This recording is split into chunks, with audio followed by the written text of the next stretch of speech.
UFC Freedom 250 press conference just wrapped up, and boy, was this an interesting one.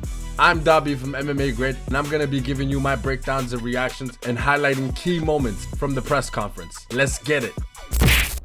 First things first, those custom USA belts look absolutely fire. It's a bit of a shame though. Justin Gaethje is the only American fighter fighting for a belt. Now, Ilia gets asked the first question, and I just couldn't help but notice. I don't know if he's always had a broken nose, but his nose looked crooked.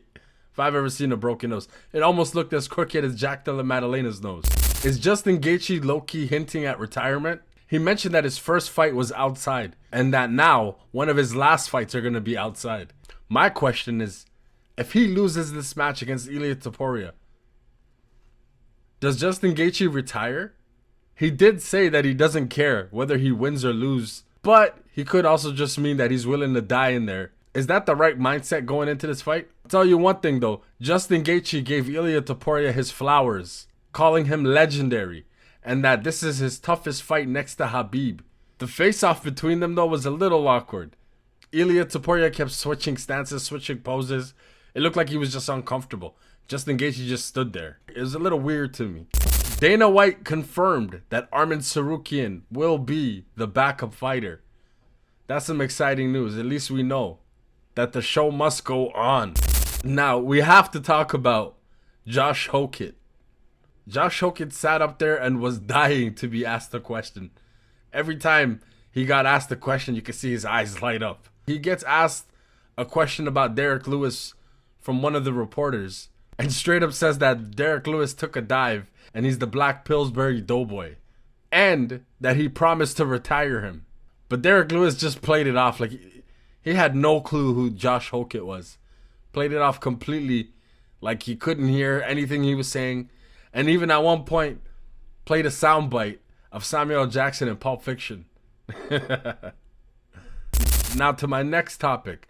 It's crazy to think that Kyle Dawkins had more questions than Sean O'Malley. Sean O'Malley literally had 0 questions during the whole press conference. The fall off is crazy, considering that he was once arguably the face of UFC. Okay, then gets at Alex Pereira, saying that he was going to give him a golden shower and that he was going to shama on his mama. Those are some crazy words to say to Alex Pereira, considering he's maybe 2 seats away. Alex Pereira gives Josh Hokt the coldest stare down. It even made O'Malley, who was in between them, feel uncomfortable. Crazy. And then you get Ilia Topuria defending Alex, throwing a water bottle at Josh Hokt. Hokt gets up and calls Ilia Topuria a short midget. And the funny part, you have like 3 security guards holding Ilia Topuria back, while there's not a single guard behind Josh Hokt. Eventually, Alex stands up. And when Alex stands up, all the security guards switch their attention and start grabbing Alex. Shortly after, they just removed Josh Hokt completely from the stage. Now, the face-off between Alex Pereira and Cyril Gane, Alex is massive. Cyril Gane wore Timbs and was still smaller than Alex. But you can tell Alex was still visibly annoyed from the whole Josh Hokt situation. I think it's clear to say Alex Pereira is the face of the UFC, because the amount of boos that Cyril Gane was getting and the boos that Josh Hokt was getting, Alex has the people. And there you have it. That's my reaction to the UFC 250 Freedom press conference. Subscribe to the channel if you got this far. Like, comment, share, all the above. We appreciate the support.